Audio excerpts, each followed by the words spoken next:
মানিক রতন দুই ভাই, সামনে একটা মরা গাই, মানিকে কয় নিয়ে যায়, রতনে কয় খাইয়া যায়। আইয়ো মা মালিক, তুমি এটা কি করলে? আমার দুই ভাইকে এক কোপে আলাদা করে দিলে।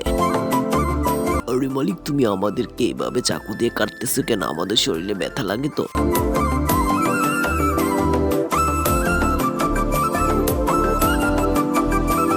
আরে মালিক, আমাকে এভাবে কেটে অনেক আনন্দ পাইতেছে, এই জন্য এভাবে ঘুরিয়ে ঘুরিয়ে সবাইকে দেখাচ্ছ, তাই না? আরে আরে মালিক, তুমি এটা কি করতেছো? সারা শরীর জ্বলে যাচ্ছে, এভাবে কেটে তারপরে লবণ মরিচ দেওয়াটা কি ঠিক হলো? একবার তোমাকে হাতের কাছে পাই, দেখাবো মজা। আরে মালিক, তুমি আবার কাটা গায়ে নুনের ছিটা দিচ্ছ, তোমার তো নরকও ঠাই হবে না।